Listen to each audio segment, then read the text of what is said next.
তাহলে আমি যাই বাবা। আপনি নিজের প্রতি খেয়াল রাখবেন। বাপের দেশের সব কাজ সেরে আমি তাড়াতাড়ি ফিরে আসব। তোমাকে এভাবে একা ছাড়তে মন সায় দিচ্ছে না বৌমা। তপনটাও বাড়ি নেই, ও থাকলে ভরসা পেতাম। আপনি চিন্তা করবেন না বাবা, আমার সাথে 10 জন দক্ষ মাল্লা আছে। তাছাড়া মিনুটের মা আর বাতাসিকেও সাথে করে নিয়ে যাচ্ছি। ওরা থাকতে কোনো ভয় নেই। ভয় কি আর বলে কয়ে আসে মা? একে ঝড় বৃষ্টির দিন, তার উপর জলদস্যুর উপদ্রব। বিধাতা না করুন কোনো বিপদে যদি পড়ে যাও, তবে তপনকে আমি কি জবাব দেব বলো তো? আপনি নিশ্চিন্তে থাকুন বাবা, আমার কোনো বিপদ হবে না। বেশ, তবে বজরায় উঠে পড়ো। আর সময় নষ্ট করা ঠিক হবে না। গোপাল, এই গোপাল, সব মালামাল নিয়েছিস তো?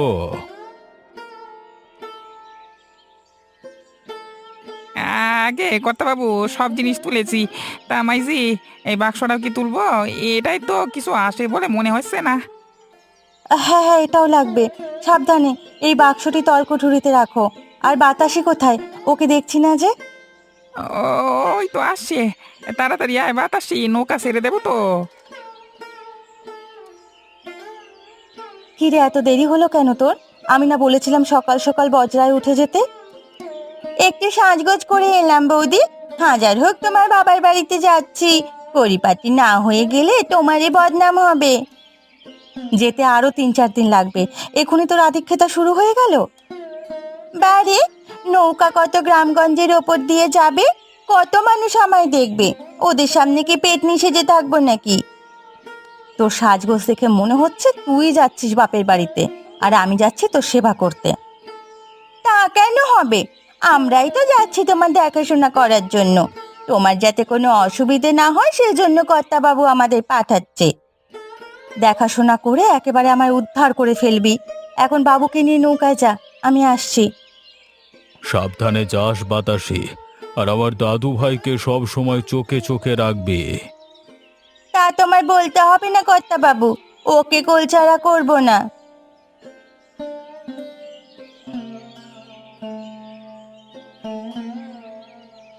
বাবা, ও বাবা, ঘুমাচ্ছ নাকি? হ্যাঁ রে, একটু তন্দ্রা মতো এসেছিল। তা শিকার কিছু পেলি? না বাবা, সারা জঙ্গল খুঁজেও একটারও বাঘের দেখা পাইনি। আর গরম যা পড়েছে, বেশিক্ষণ রোদে থাকা যাচ্ছে না।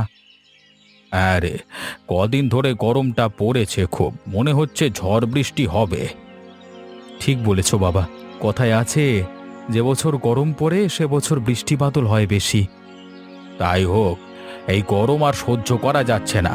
বৃষ্টি হয়ে পরিবেশটা একটু ঠান্ডা হোক। কিন্তু শিকার না পেলে চলবে কি করে বাবা? কদিন আর এভাবে বসে কাটাবো? ওদিকে শহরের বাবুরা বাঘের চামড়ার জন্য তাগাদা দিচ্ছে। ওদের জিনিস দিতে না পারলে যে অনেকগুলো টাকা হারাতে হবে। হ্যাঁ রে, এবারের বছরটা একেবারে যাচ্ছে তাই ভাবে চলছে। 10 দিন ঘুরেও দুটো বাঘ শিকার করতে পারিনি। এরকম চলতে থাকলে না খেয়ে থাকতে হবে। এর যে একটা কাজ করি চলো বাবা, এখানে বসে না থেকে বাড়ি ফিরে যাই। সেখানে ফসলি জমি তো কিছুটা আছে, সেগুলোতে চাষবাস করি গিয়ে। এসব চোরাই কারবার আমাদের দেয়া হবে না। তাই করতে হবে। বিজয় তো ওখানে আছেই, আমরাও চলে যাই। বাবুদের না করে দেব, এভাবে আর চামড়া দিতে পারবে না। যাওয়ার আগে জঙ্গল থেকে দুটো মহিষ ধরে নিয়ে যেতে হবে, সেগুলো দিয়ে চাষাবাদের কাজ করা যাবে। তাই চল, পাশের ওই ডোবায় অনেক মহিষ গা ডুবিয়ে আছে, সেখান থেকে দুটো ধরে নিয়ে যাই। চলো তবে এক্ষুনি রওনা দেওয়া যাক।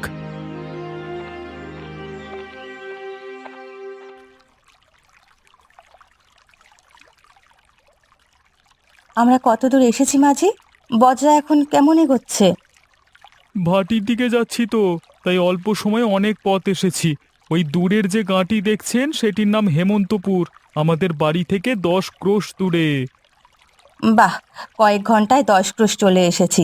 তাহলে তো অল্প দিনেই চন্দ্রডিঙায় পৌঁছে যাব। আবহাওয়া যদি এরকম থাকে তবে 7 দিন লাগবে। আর যদি উত্তরের বাতাস পাওয়া যায় তবে 5 দিনে যাওয়া সম্ভব। হাওয়া তো আছে কিছু, পাল ওড়ানোর ব্যবস্থা করা যায় না? এতে নৌকা অল্প হলেও এগোবে, মাল্লাদেরও কষ্টটা কমবে। বেশ, আমি তবে পাল তুলে দিচ্ছি। ওই কে আছিস? পালগুলো ছেড়ে দে। দক্ষিণ দিকে মুখ করে ছাড়বি, দেখিস আবার ছিঁড়ে না যায় যেন।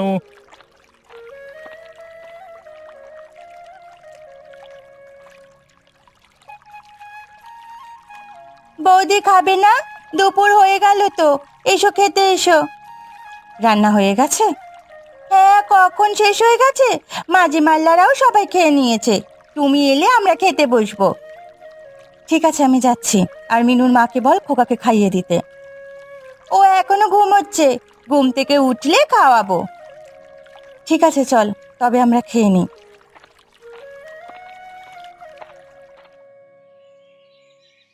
মহিষগুলো ভালো বলশালী বাবা, এদের দিয়ে অনেক কাজ করানো যাবে। হ্যাঁ রে, দুটোই অনেক নাদুস নুদুস। চাষবাস শেষে খাওয়াও যাবে মজা করে। ও বাবা, জঙ্গলের মধ্য দিয়ে কেউ একজন দৌড়ে আসছে মনে হচ্ছে। আমাদের ধরতে আসছে না তো আবার? তাই তো রে, লোকটা তো আমাদের দিকেই আসছে, কিন্তু দেখে তো বিজয়ের মতো লাগছে। কিন্তু বিজয় এখানে আসবে কেন? ওকে না বলেছিলাম আমরা না ফেরা অবধি বাড়ি ঘর পাহারা দিতে? দাঁড়া না, ও আসুক, ওর কাছেই সব কিছু জিজ্ঞেস করব। কারণ ছাড়া তো বাড়ি ছাড়বার লোক ও নয়। বাবা, বাবা তোমরা এখানে? যাক, পেয়ে ভালোই হয়েছে। আমি তোমাকে খুঁজতে বের হয়েছি। কেন রে, কি হয়েছে? দেখে মনে হচ্ছে কারো তাড়া খেয়ে এসেছিস। কেউ হামলা করেছে নাকি বাড়িতে? বাড়িতে পুলিশ এসেছে দাদা। ঘরে যেসব জিনিসপত্র ছিল সব নিয়ে গেছে। আমি কোনোভাবে প্রাণ নিয়ে হাতে করে পালাতে পেরেছি দাদা। বলিস কি বাছা, পুলিশ আমার সব নিয়ে গেছে? হায় হায় হায়, এত কষ্ট করে বাঘের চামড়া আর হরিণের শিং জোগাড় করেছি, সেগুলো ওরা নিয়ে গেল। ওদের কাণ্ড দেখে আমার পায়ের রক্ত মাথায় উঠে গেছে বাবা। আদেশ করো তো এক্ষুনি গিয়ে ব্যাটাদের গর্দান নিয়ে আসি। তুই ওদের সাথে পারবি না দাদা, ওরা অনেক লোক বল নিয়ে এসেছে, গেলে সবাইকে মরতে হবে। না না, ওদিকে আর যাওয়া চলবে না, বরং এখন এই জঙ্গলে থাকাও নিরাপদ নয়। এখন কি করবে বাবা? বাড়ি না ফিরে আমরা যাব কোথায়? আমাদের আগের পেশায় যেতে হবে রে। ভেবেছিলাম আর ও কাজ করবে না, কিন্তু ওরা আমাদের ভালো থাকতে দেবে না। এখানে কি করে কি কাজ করবে ও? সবাই হন্য হয়ে আমাদের খুঁজছে, ধরতে গেলেই জেলে পুরে দেবে। সেই জন্য আমরা দক্ষিণে চলে যাব। সেখানে জঙ্গল গভীর, তাছাড়া বড় নদীর মোহনা পেরিয়ে কেউ আমাদের খুঁজতে আসবে না। দক্ষিণে যাব কি করে? সেখানে যেতে হলে তো শত্রুদের নাকে ডগা দিয়ে যেতে হবে। না, আমরা ওদের হাতের নাগালে যাব না। এখন থেকে নৌকাতে থাকবো, যাতে সহজে ধরতে না পারে। ঠিক বলেছ বাবা। ফুলকুমার নদীতে আমাদের একটা নৌকা ডুবানো ছিল, সেটা তুলে আমরা যাত্রা শুরু করতে পারবো। তবে তাই চল, যত তাড়াতাড়ি এই জঙ্গল ছাড়া যাবে ততই মঙ্গল। মহিষগুলো কি করব বাবা? ওগুলো কি রেখে যাব? আরে আহাম্মক, আগে তো নিজের প্রাণ বাঁচাবি। বেঁচে থাকলে এরকম মহিষ অনেক কেনা যাবে। ওই শোনো বাবা, পায়ের আওয়াজ পাওয়া যাচ্ছে, তার মানে ওরা এইদিকে আসছে। তাড়াতাড়ি চল বাছা, যে কোনো মূল্যে এ যাত্রায় বাঁচতে হবে।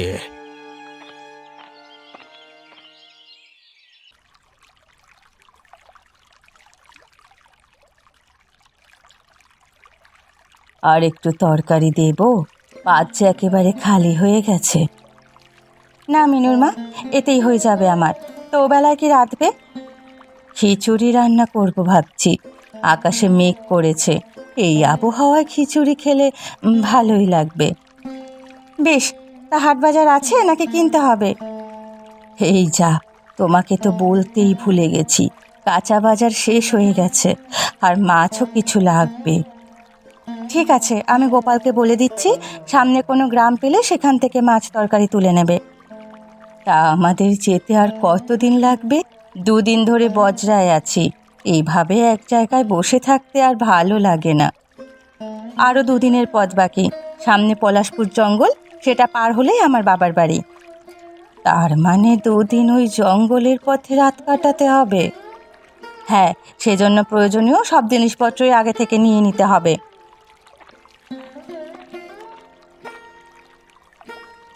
বৌদি, তোমাকে একবার উপরে যেতে হবে। কেন রে, হঠাৎ ওপরে কেন? মাঝিরা কি কথা বলবে তোমার সাথে, একটু তাড়াতাড়ি এসো। ঠিক আছে, আমি খেয়ে আসছি, তুই গিয়ে ওদের অপেক্ষা করতে বল।